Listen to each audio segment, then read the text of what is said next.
బాబాకి జై. ప్రీతం బాబా వారి ఇచ్చిన మేరకు గత కొన్ని వారాలుగా నాజూ సావక్ Kotwal he gives the ocean అని చెప్పి ఆమె బాబాతో పొందిన అనుభవాలు అనుభూతుల్ని అన్ని కూడా ఒక పుస్తక రూపంలో ఆమె రాసుకున్నారు. దాని తెలుగులో మన సోదరులు స్వర్గీయ చింతామణి గారు ప్రేమ మహాసాగరం అని తెలుగులో అనువదించడం జరిగింది. అందులో విశేషాలు మనం చదువుకుంటూ ఉన్నాం. గత వారం తరువాత ఏంటంటే వీరు ముగ్గురు పిల్లలు, నాజు, హిల్లా, ఆది. వీరు ముగ్గురు కూడా బాబాతో, ఆ ఫ్యామిలీ మొత్తం, సావక్ కొత్వాల్ ఫ్యామిలీ మొత్తం బాబాతో మెహరాబాద్ ఉండటానికి బాబా వారి ఆదేశం మేరకు రావటం, అక్కడ వారు ఉండటం. ఈ పిల్లలిద్దరినీ కూడా బాబా సికింద్రాబాద్, హైదరాబాద్లో ఉన్న ఒక ఇంటర్నేషనల్ స్కూల్లో జాయిన్ చేయడం, ఇవన్నీ మనం చదువుకున్నాం. ఆ తర్వాత సెలవులకి మళ్ళీ వీళ్ళు బాబా దగ్గరికి రావడం జరుగుతుంది. ఆ వచ్చినప్పుడు నాజు ఏమంటుందంటే, మెహరాబాద్ అంటే మాకు భూతల స్వర్గం అని చెప్తూ ఇక్కడ ఆమె మనకి గత వారం తెలియజేశారు. ఆ తర్వాత ఆమె బాబాని బిగ్ డాడీ అని పిలుస్తూ ఉండేది నాజు. అజ్మీర్ నుండి తిరిగి వచ్చాక హిల్లు, నేను అంటే నాజు సావక్ కొత్వాల్ మెహరాబాద్ కొండపై మామూలు జీవితంలో గడుపుతూ ఉన్నాం. ఆటలాడుకుంటూ, కథలు వింటూ, అందరితో కలిసి టిన్ షెడ్లో బాబా వారు చెప్పే ఆ సందేశాలు వింటూ కాలక్షేపం చేసేవారు. బాబాతో కలిసి ఉదయాన్నే దిగువ మెహరాబాద్ వెళ్ళటానికి నాకు చాలా ఇష్టంగా ఉండేది. అంటే బాబా వారు దిగువ మెహరాబాద్ వెళ్తూ ఉంటే బాబాతో కలిసి వీడికి చేరటం చాలా ఇష్టం అంట. ఒక్కొక్కసారి బాబా వారి నడక చూస్తూ ఉంటే గాలిలో తేలుతూ జీసస్ నీటి మీద నడిచిన దృశ్యం గుర్తొచ్చేదట బాబా నడుస్తూ ఉంటే ఆమెకి. ఇల్లు, నేను క్రిస్టియన్ పాఠశాల చదవటం వలన ఆ క్రైస్తు గాథలు, ఆ బైబిల్లో ఉండే ఆ వాక్యాలు మాకు చాలా నచ్చేవి. పాఠశాలలో ఆ పరీక్షల్లో మా ఇద్దరికి కూడా చాలా మంచి మార్కులు వచ్చేవి. బాబా పిల్లలను తనతో దిగువ మెహరాబాద్ రైలు మార్గం వరకు నడవనిచ్చేవారు. అక్కడికి వచ్చిన తర్వాత బాబా వీళ్ళందరికీ, పిల్లలందరికీ కూడా ఒక సౌజ్ఞ చేసి వెనక్కి వెళ్ళమని చెప్పేవారట బాబా.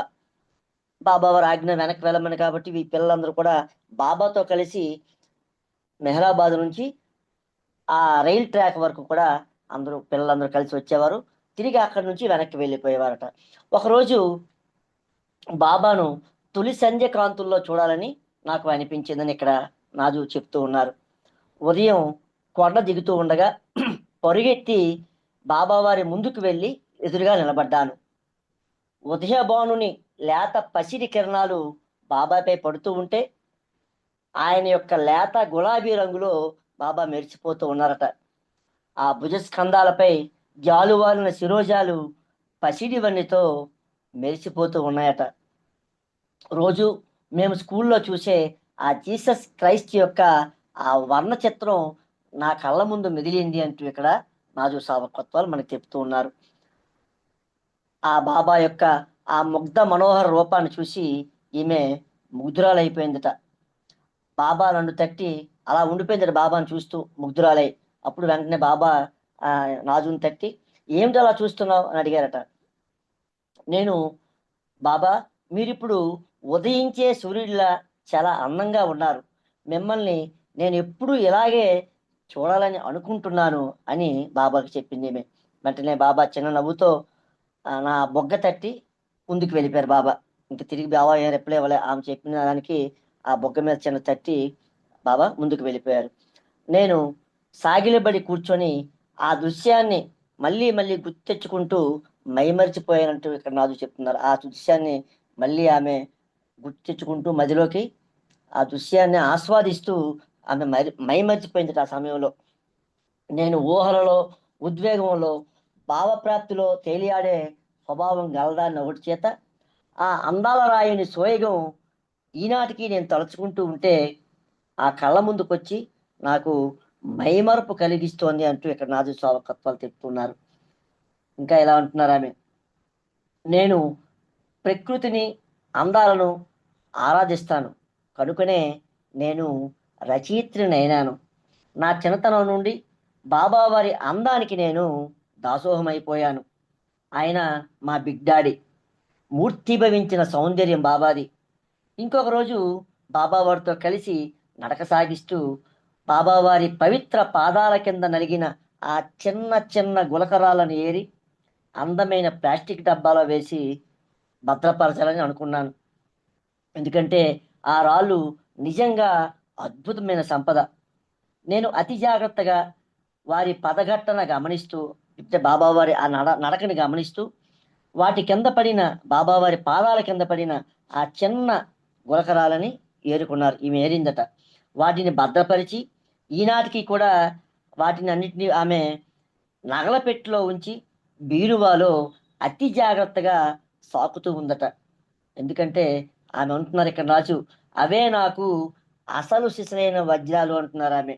బాబావారు ఆ పద స్పర్శ తాకిన ఆ గులకరాళ్ళే ఈమెకి వజ్రాలతో సమానమట. ఒకరోజు బాబా కొండ దిగుతూ ఒక రేగుపండు తిని అందులో ఆ రేగుపండు బాబా తినేసి ఆ పెక్కని కింద ఊసేశారు. వెంటనే ఈమె ఏం చేసింది, ఆ మట్టిలో పడిన ఆ పెక్కను తీసి ఆ మట్టిని దులిపి ఆ నోట్లో వేసుకొని నమిలేసిందట నాజు. అది చూసి అక్కడ ఉన్న పిల్లలందరూ ఆశ్చర్యపోయారు. కానీ ఇక్కడ నాజు చెప్తున్నారు, నా మటుకు నాకు చాలా ఆనందం కలిగింది.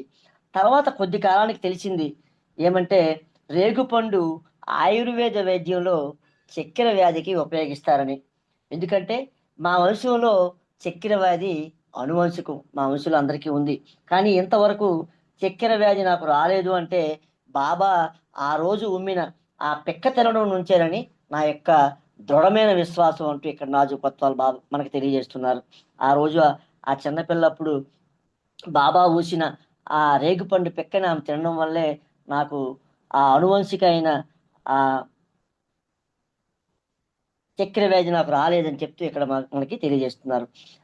ఇంకా నాజు ఇలా చెప్తున్నారు, మేమంతా బాబాతో కొండపై నుండి దిగువకు ఎగువకు ఆ నడక తలుచుకుంటూ ఉంటే ఆ బాటకి ఇరుపక్కల నాటిన చెట్లను శ్రమతో నీరు పోసి పెంచిన వాలుబాయ్ వాలుబాయ్ అన్న ఆవిడ ఆ ఆ చెట్లకి నీరు పోసేది అది గుర్తుకొస్తుంది. బాబా అవసరాలు నిత్యం పర్యవేక్షించే మెహరా వారు రోజుకు అనేక సార్లు కొండ దిగి ఎక్కుతూ ఉంటారు. కనుక ఆ త్రోవలో చెట్లు ఎదిగి బాబాకు నీడనివ్వాలని ఆకాంక్షించేది. మెహరాబాదు నీరు కరువైన ప్రాంతం కనుక అక్కడ ఎక్కువగా వేప మర్రి చెట్లు నాటి పెంచేవారు. ఎందుకంటే వాటికి నీరు అవసరం లేదు కాబట్టి. మర్రి చెట్టు వేళ్ళుని బాగా విస్తరించి అవి ఎక్కువగా నీడనిస్తూ ఉంటాయి. కొంచెం నీటితో ఎదిగి వాతావరణ వైపరీత్యాలు తట్టుకొని ఎదిగే వృక్షాలు ఈ వేప మర్రి. అందుకనే వాటినే ఎక్కువగా వేశారు. మేము స్నానాలు చేసిన నీటిని కూడా ఆ చెట్లకే పెంచడానికే వాడమని మెహ్రా వాలుబాయికి చెప్పేది. వేప చెట్టు నీడ వేప చెట్టు నీడ పరంగానే కాక వైద్య విధానంలో కూడా చాలా సహాయకారి. రోగ నిరోధక శక్తి గల వేపాకు కొన్ని చర్మ వ్యాధులకు మందు. ఒకసారి మా మమ్మీకి మెడ ఛాతీ మీద నల్లని మచ్చలు ఏర్పడ్డాయి. ఆమె చాలా భయపడింది. బాబాకు తనకి ఏమవుతుందో అని బాబాకి ఆమె విన్నవించుకుంది. ఈమె తల్లి దయామడిన బాబా మమ్మీని ఒక వేప చెట్టు వద్దకు తీసుకెళ్ళి కొన్ని వేపాకులు తీసి ఆమె నోట్లో వేసి బాగా నమ్మిని మింగేయమని చెప్పారు బాబా. వెంటనే ఆమె తిన్నాక మరికొన్ని ఆకుల్ని బాబా ఏరి ఆమెకిచ్చి ఇంకొక 3 రోజులు ఇదే విధంగా బాబా తినమని చెప్పారు. ఆశ్చర్యకరంగా ఆ 4వ రోజుకే మా అమ్మగారి వంటిపై ఉన్న ఆ నల్ల మచ్చలన్నీ కూడా మాయమైపోయాయి. మా పిల్లలు వేప చెట్లు కొమ్మలు ఊపి ఆ పళ్ళు రాలితే ఆ తీపిని ఆస్వాదిస్తూ ఆనందించేవారు. ఇల్లు అయితే ఇంకా చాలా ఎక్కువగా ఆనందించేది అని ఇక్కడ నాజు సావకొత్తాలు మనకి చెప్తూ ఉన్నారు. ఈరోజు ఆ బాటకి ఇరువైపులా నాటిన చెట్లు చక్కగా ఎదిగి సమాజ దర్శనానికి వచ్చే యాత్రికులకు చల్లని నీడని అందిస్తూ ఉన్నాయి. ఇప్పుడు నేను మెహరాబాద్ వెళ్తే రారాజు వేల పర్యాయాలు నడిచిన ఆ కాలిబాట, అతనితో మేము నడిచిన ఆ మధుర క్షణాలు తలుచుకొని నేను పరవశిస్తూ ఉంటాను. ఆ బాటను అతనితో నడిచిన అవకాశం లభించుట ఎంత భాగ్యం. భగవంతుడు వాటిని దాటుతూ విరజిల్లిన ఆధ్యాత్మిక సంపదకు ఆ చెట్లు ప్రత్యక్ష సాక్షులు. ఆ చెట్లు అన్నీ ఎలా డీల్ చేయాలో నాకు తెలుసు. ఈ మధ్య నరికివేసిన ఒక పెద్ద వేప చెట్టు చూసి నా గుండె ఒక్క క్షణం ఆగిపోయింది. ఆ చెట్టు వద్దకు పిల్లలు వెళ్ళినప్పుడు బాబా జాగ్రత్త, దూరంగా ఉండండి, ముళ్ళు గుచ్చుకుంటాయని బాబావారు హెచ్చరించేవారు. పిల్లలను ఒక తండ్రిగా సంరక్షించిన వారి ఆదేశాలు మేమంతా శ్రద్ధగా వినేవారు అని ఇక్కడ రాజు సావకత్వాలు మనకు చెప్తూ ఉన్నారు. బాబావారు ఏ ఆదేశం ఇచ్చినా కూడా పిల్లలందరూ కూడా శ్రద్ధగా వాటిని పాటించేవారు. టిన్ క్యాబిన్ వద్ద హారతి పాడి సమావేశం ముగిసిన తర్వాత బాబా అందరికీ ఆలింగనం ఇచ్చేవారు, అక్కడ ఉన్న అందరికీ కూడా. కానీ మొట్టమొదటగా బాబా మెహరాకి ఇచ్చేవారు ఆలింగనం, ఆ తర్వాత మనీజాకి ఇచ్చేవారు. బాబా మెహరాను పిలవగానే, ఆలింగనం చేసుకున్న బాబా పిలవగానే మెహరా అత్యంత ఆనందంతో చిన్న పిల్ల తల్లి ఒడి ఆశించినట్లు తన చేతులను చాచి బాబాని అందుకునేదట మెహరా. ఆ దృశ్యం ఎప్పుడు తలుచుకున్నా మంచి తలపులు, మంచి మాటలు, మంచి చేతలు అన్న సూక్తులకు అర్థం చెప్తుంది అంటున్న నాజు సావకత్వాల్. మెహరా బాబాను ఎంత ప్రేమించేదంటే, వారు ఎప్పుడు అంటే బాబా వారు ఎప్పుడు ప్రయాణం అవుతున్నా, అంటే బాబా ఎప్పుడు కూడా మెహరాబాద్ వదిలేసి ఇంకా మిగతా ఊర్లు వెళ్ళేటప్పుడు ఆ విషయం మాకెరిగించినప్పుడు ఆ క్షణంలో మెహరా కళ్ళు ధారలుగా వర్షించేవట బాబా ప్రయాణం అవుతున్నప్పుడు. ఆ ప్రియతముని వియోగం ఆమెకు అంత బాధ కలిగించేది. కానీ ఎప్పుడు కూడా ఒక్క మాట కూడా అనలేదు. బాబా చేపట్టిన ఆధ్యాత్మిక కార్యభార్యం ఆమెకు తెలుసు కనుక మౌనంగా బాబా వారి ప్రేరణని ఆమె అంగీకరించేది. ఆ బాధను గుర్తించిన నేను ఆమె కొరకు చాలా విచారించేదాన్ని. నిస్వార్థ ప్రేమకు మెహరా ఒక తీపి గుర్తు. ఆమెకు మెహర్ బాబా వారి ఆనందం, సౌఖ్యం తప్ప మరే ధ్యాస ఉండేది కాదు మెహరాకి. బాబా వారి అవసరాలను చూచుటకు తప్ప ఇంకో పని కూడా మెహరాకి లేదు. ఒకసారి మెహరా ఆమె గదిలో ఒక ఉయ్యళ్ళు వేసి అందులో బాబావారి ఒక బొమ్మని ఉంచి మంచి సిల్క్ వస్త్రానికి జరీ అంచు చేసి బాబాని ఆ ఉయ్యల్లో పరుకుని పెట్టిందట మెహరా. పెట్టిన తర్వాత ఈ పిల్లలందరినీ పిలిచి ఆ ఊయల్ని చాలా తాపీగా ఊపమని చెప్పి ఆ ఊపుతూ ఉంటే ఆమె మెహరా వినోదించేదట. బాబా మెహరాబాద్లో లేని సమయంలో ఆమె ఆ విధంగా చేస్తూ బాబాతో గడిపేటట్లుగా ఆమె కాలక్షేపం చేసేదట. మా పిల్లలు ఒక చక్కని పూలదండాల్ని ఊయల్లో ఉన్న బాబా ఫోటో కూర్చుండబెట్టి అలంకరించి ఊపుతూ ఉంటే మెహరా ఆనందిస్తూ మమ్మల్ని అందరినీ సంతృప్తి పరిచేదట. మెహర్ రిట్రీట్లో ఆవరణలో వంటగది యువతల ఒక ఉయ్యాల ఉండేది. మేము ఒకసారి ఆటలాడుకుంటూ ఉండగా బాబా అందులో కూర్చొని ఊగుతూ ఉన్నారు. ఆ సమయంలో మెహరా అటు రాగా బాబా మెహరాని పిలిచారు. బాబా పిలవగానే మెహరా చిన్న పిల్లలా గెంతుతూ బాబా వద్దకు వెళ్ళింది.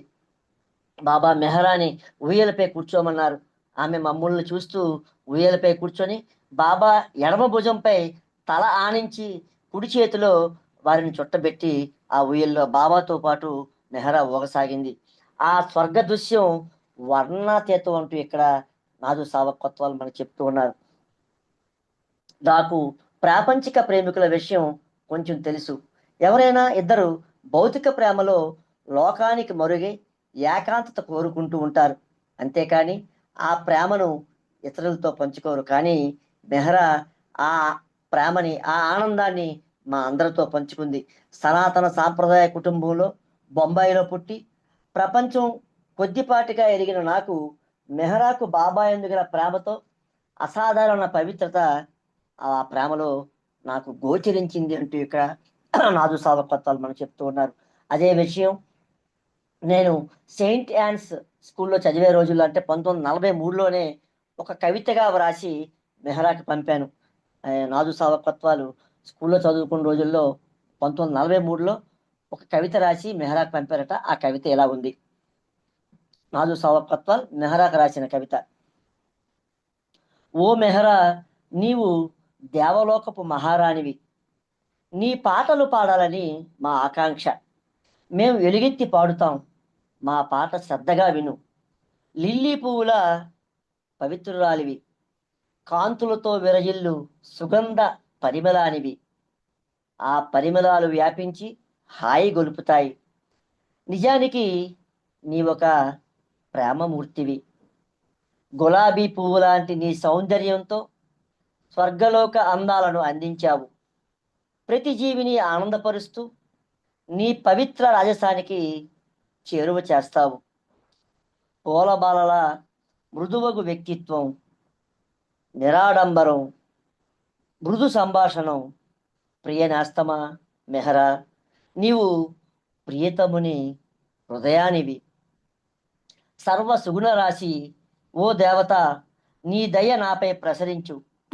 నీ కరుణ నాపై వర్షించిందో ప్రభు ఉదయానికి నేను చేరువవుతా అంటూ ఆ కవిత రాసి ఈమె మెహరాకు పంపిందట. ఒకరోజు బాబా కేజ్ రూమ్ వద్ద కొందరు పిల్లలతో నిలబడి ఉన్నారు.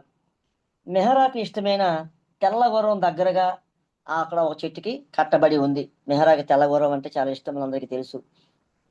మెహరా తన గది నుండి గుర్రపు స్వారీ కోసం తగిన దుస్తులను ధరించి దర్జాగా నవ్వుకుంటూ అక్కడికి వచ్చింది. ఒక మహిళ గుర్రం యొక్క కట్టు విప్పి మెహరాకి ఆ తెల్ల గుర్రాన్ని తెచ్చి అప్పచెప్పింది.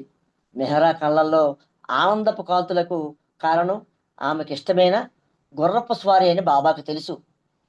ఆమె ఆనందం బాబాకి గర్వకారణం. బాబా మృదువుగా ఆమె ఆరోహణకి సహాయపడ్డారంటే బాబా ఆ మెహరా అమ్మాయి ఆ గుర్రం ఎక్కడానికి బాబా సహాయం చేసి ఆమెకు గుర్రం ఎక్కించారు. మెహరా స్వారీ ప్రారంభించి నెమ్మదిగా వృత్తాకారంలో మా చుట్టూ తిరుగుతూ ఉంటే మా పిల్లలందరం కూడా ఎగిరి గంతేశాం. గుర్రం పరుగు పెంచి లంఘించేసరికి మెహరా యొక్క శిరోజాలు గాల్లో ఎగురుతూ ఉన్నాయి. ఆమె స్వారీ నేర్పరితనం చూసి ఒక మహారాణిలా భావించాం. ఆ విధంగా ఆమె గుర్రం స్వారీ చేసేదట. ఆమె మెరిసే కళ్ళతో తిరిగి చిన్నపిల్లల బాబా వద్దకు రాగా అప్పుడు కూడా ఆ గుర్రం దిగడానికి కూడా బాబా సహాయపడ్డారట మరలా. తర్వాత మెహరా తాను చిన్నతనంలో బాబాజానుకు తెల్ల గుర్రం కావాలని అడిగానని, తెల్ల గుర్రమే కాదు, అశ్వచోదకుడు, అందగాడు, ఈ ప్రపంచాన్నే శాసించగలవాడు నీకు లభిస్తాడు అని ఆ రోజు ఆమె జోస్యం చెప్పిందని ఆ తరువాత మెహరా మాకు తెలిపింది. నజా మాతో సంభాషణలో ఒకసారి కలి అవతార్ మెహర్ బాబా ఈ తెల్ల గుర్రం అధిరోహించారని, కానీ ఆ మధుర ఘటన మెహరా చూడలేదని తెలిపింది. మెహరా ఒక్క క్షణం కూడా ఒంటరిగా ఉండరాదని మెహరాబాద్లో బాబా ఆదేశం. అంటే అప్పుడు బాబా అప్పుడు కూడా మనీజా కానీ ఇతర స్త్రీలు కానీ, అంటే ఆమె ఆ టాయిలెట్కి వెళ్ళే సమయంలో మాత్రమే ఆమె ఒంటరిగా వెళ్ళేది. మిగతా అన్ని సమయాల్లో అందరితో కలిసి ఉండేది. అయితే ఆ సమయంలో కూడా ఆ బాత్రూమ్ బయట ఎవరో ఒకరు, ఒక స్త్రీ ఆమె కోసం నిరీక్షిస్తూ ఉండేదట. జీవితకాలం మనీజా మెహరా ఒకే గదిలో నివసించారు. మనీజా ఆమెను నీడలా అనుసరించేది. మెహరా స్నానాల గది నుండి వచ్చే వరకు మనీజా ఆ ఊయల వద్ద చెట్టు కింద కూర్చొని సితార్ అభ్యాసం చేసుకుంటూ ఉండేది. మేము ఎప్పుడు వెళ్ళినా మెహరా వద్ద ఒక స్త్రీ ఉంటూ ఉండేది. అయితే మెహరాబాద్ కన్నా ఏకాంత ప్రదేశం కనుక ఈ నిబంధన బాబావారు కొంత మేరకు సడలించారు. ప్రతి అవతారానికి సన్నిహితంగా మెలిగే ఇద్దరు స్త్రీలు ఉన్నారు. ఒకరు ప్రేమకైతే ఇంకొకరు విధి నిర్వహణకు. బాబా వద్ద మెహరా ప్రేమకు చిహ్నమైతే మనీజా విధి నిర్వహణకు ప్రతినిధి. నాజు ఇంకెలా అంటున్నారు, నేను నాన్నగారిని అడిగాను, బాబా ఎందుకు మెహరాను తన ప్రియురాలుగా పిలుస్తారు, ఎందుకు ఆమెను ఎల్లవేళలా సంతోషపెట్టడానికే ప్రయత్నిస్తూ ఉంటారు బాబా అని ఈమె తన తండ్రి గారిని అడిగింది, సావక్కొత్వాల్ని. అప్పుడు సావక్కొత్వాలు ఇలా చెప్తూ ఉన్నారు, అలా చేయటం వలన మనం బాబాను ప్రీతమునిగా భావించి అతడిని సంతోషపెట్టుటకు ఎలా ప్రయత్నించాలి అని నేర్పుటకు మాత్రమే అని ఆ తండ్రి సావక్కొత్వాల్ నాజు కొత్వాలకి చెప్పారట. అలా బాబా దివ్య ప్రీతమునిగా, ప్రేమికుడిగా రెండు పాత్రలు సమర్థవంతంగా నిర్వహించారు. మనీజా అంటారు, బాబా మెహరాల అనుబంధం విశ్వ హృదయం నుండి జాలువారే పవిత్ర పర్వత జలపాతం వంటిది. అది మెహరా కొరకే కాదు, అందరూ త్రాగుటకు నిర్దేశింపబడినదే. అయితే పసిపిల్లలు ఆ పవిత్రత తెలియకుండానే కావలసినంత తాగుతారు. పెద్దలు జ్ఞానం వచ్చాక గాని అసమానమైన దాని విలువ, ఆ సొగసు తెలుసుకోలేరు. మెహరాబాద్ కొండపై హిల్లు అనుభవం నాకన్నా చాలా భిన్నమైనది. అంటే మీ చెల్లి నాజు సావకత్వాలతో చెల్లి హిల్లు నాకన్నా చిన్నదైనప్పటికీ ఆకతాయితనంతో మంచి తెలివితేటలు గలది. ఒకరోజు సాయంత్రం ఒక మంచి వాన కురిసింది. మెహరాబాద్లో వర్షాలు కరువు కనుక వాన పడితే అందరూ చాలా సంబరం చేసుకునేవాళ్ళం. హిల్లుకి వానంటే చాలా పిచ్చి సరదా. అది అంటే హిల్లు తన తోటి పిల్లలు సర్వార్, తెహ్మి, మెహర్వాన్ ఆదిలను అందరినీ వెంట పెట్టుకొని ఆ వర్షంలో తట్టడానికి బయటికి వెళ్ళింది. బయట ద్వారం నుండి వరుసగా చిన్న చిన్న చెట్లు ఉన్నాయి. వారంతా ఆ చెట్లను బలంగా ఊపి జాలువారిన నీటిలో శుభ్రంగా తడిచారు. అయితే వారు వారి బట్టలు ఆరే వరకు అక్కడే ఉండదలిచారు. ఈలోగా విషయం వారి తల్లులకు తెలిసి పిల్లలను తమ తమ గదులకు తీసుకువెళ్ళి ఆ పిల్లలందరికీ తుడిచి శుభ్రం చేశారు. ఆ పిల్లలందరినీ ఇల్లు రెచ్చగొట్టి తీసుకెళ్ళినందుకు అమ్మ ఇల్లు మీద కొంత మండిపడింది. ఈ విషయం బాబాకి ఎలాగో తెలిసింది. అందరి తల్లిదండ్రులు పిల్లలు మందలిస్తున్నా బాబా మాత్రం ఒకంత చిరాకు కూడా కనపరచలేదు. ఇప్పుడు ఇల్లు మెహరాబాద్ వచ్చి బొద్దుగా పొడవుగా ఎదిగిన ఆ చెట్లను చూసి మొక్కలుగా వాటితో ఆడుకున్న ఆనాటి ముచ్చట్లు తలచి మురిసిపోతూ ఉంటుంది ఇల్లు. పిల్లలందరిలో ఇల్లుకి మెహరు అంటే మక్కువ. ఆటల యందు ఆమె ప్రతిభకి ఇల్లు ఆశ్చర్యపడేది. ఏ ఆటలోనైనా మెహరు పిల్లలందరినీ జయించేది. వడివడిగా చెట్లెక్కటం, ఆకాశం అంటినట్లుగా ఉయ్యల్లోవటం, చక్రాలాట ఆడటం ఇలా అన్నిట్లోని మెహరుకి ఆమెకి ఆమె సాటి. ఉయ్యల్ ఎత్తుకి ఎలా పోవాలో హిల్లుకి నేర్పినా కూడా అంత ఎత్తుకి ఊగలేకపోయేది. ఎత్తుకు వెళ్ళి తిరిగి వచ్చి నేలను తాకేది. ఎంత నేర్చినను హిల్లు మెహరు అంత సులభంగా చేయలేకపోయేది. బాబాతో సరోష్ సినిమా హాల్కి వెళ్ళా కూడా వీరిద్దరూ కలిసి ఒక్కచోటే కూర్చునేవారు. హిల్లు, మెహరు. మమ్మీ కసిరితే మెహరు చేయి పట్టుకునేది. సినిమా ఆ విశ్రాంతి సమయంలో మెహరు మమ్మీలా నడిచి ఆ అభినయించి హిల్లుని భయపెడుతూ ఉంటే బాబా ఆ దృశ్యాన్ని చూసి నవ్వుకునేవారట. మేమంతా ధ్యానం చేయాలని చెబితే హిల్లు మాత్రం ఏకాగ్రత కుదరదని చెప్పేది. కానీ మెహరా, మణి, నజా, గైమాయి గతావతారాలు, ప్రవక్తల కథలు చెప్పగా వాటిని మాత్రం శ్రద్ధగా వినేది. గైమాయికి కాళ్ళు నొప్పులు ఉండేవి. అందుచేత తన కాళ్ళపై నడవమని హిల్లుని కోరితే అందుకు అంగీకరించేది. కొండపై మాకు చాలామంది ఆంటీలు ఉండేవారు. వారికి హిల్లుతో కాలక్షేపం. కిట్టీకి కాస్త తీరుబాటు అయితే చాలు హిల్లుకి ఫ్రెంచి భాష నేర్పేది. మార్గరెట్ క్రాస్కు చక్కగా నాట్యం నేర్పేది. మనీజాకు ఆమె నాట్య శిక్షణ ఇస్తూ ఉంటే చూసి ఇల్లు మా గదికి వచ్చి ఎవ్వరూ లేని సమయంలో ఆ ఏమైతే ఆ పదభంగిమలు ఉన్నాయో వాటిని స్వయంగా ఆమె అభినయించేది. బాబా శిరోజాలు, గోళ్ళు సేకరించినవి ఎలా భద్రపరిచి ప్రదర్శించాలో మాకు మెహరా, నజా చెప్పేవారు. అమ్మ తిట్టినప్పుడల్లా ఇల్లు నజా వద్దకు పోయి ఆమె పంచను చేరేది. నజా అమ్మను వారించి ఇల్లుని సమర్థించేది. ఇంకా చాలా ఉంది. ఇది వచ్చే వారం చదువుకుందాం. ఈ అవకాశం ఇచ్చిన ప్రీతం బాబా వారికి విన్న మీ అందరికీ కూడా నా యొక్క హృదయపూర్వక జయబాబాలు. జయబాబా అండి టీచర్ గారు. జయబాబా. చదువుతున్నంతసేపు మనం కూడా అక్కడే ఉన్నామేమో అన్నంతగా ఉంటున్నది. చాలా అంటే దాంతో కలిసి మనం కూడా అటువంటి అదంతా చూస్తున్నట్టుగా అనిపిస్తుంది నాకు ఎప్పుడూను. అయితే ఎప్పుడు నీకెందుకు చదవమంటానంటే క్లారిటీ ఉంటుంది. ఎంత దూరమైనా వాయిస్ క్లియర్గా వినిపిస్తుంది. పక్కనే ఉండిపోకుండా కొంచెం ఒక రూమ్లోకి వెళ్ళినా కూడా ఆ వాయిస్ క్లియర్గా వినిపిస్తుంది. అలా క్లియర్గా ఉంటేనే వినాలని అనిపిస్తుంది కూడా అందరికీ. అందుకు ఎక్కువగా మీకే చదవమని చెప్పడంలో కారణం అదే. జయ బాబా. ఎవరైనా పుస్తకం చదువుతాం అంటే వాళ్ళకి అవకాశం ఇద్దాం. ఎవరైనా ముందుగా చెప్తే వాళ్ళకి అవకాశం ఇద్దాం. జై బాబా. అయితే ఎంత క్లియర్గా ఉంటేనే దాని అర్థం మనందరికీ అర్థమవుతుంది. జై బాబా. బాబా ప్రేమాశిష్యులు మెండుగా నిండుగా ఉండాలి. ఇంకా ఎన్నో ఎన్నో కార్యక్రమాలు చేస్తూ బాబా ప్రేమలో సేవలో ఉండాలని బాబాని కోరుతున్నాను. జై బాబా. జై బాబా టీచర్, జై బాబా, జై థ్యాంక్ యూ. బాబా. అంటే చదివేటప్పుడు మనం కూడా ఆ ఇన్వాల్వ్ అవ్వాలి. అనుభూతిని పొందితే గనకే మనం చదవగలం టీచర్. అలాగా అవునవును.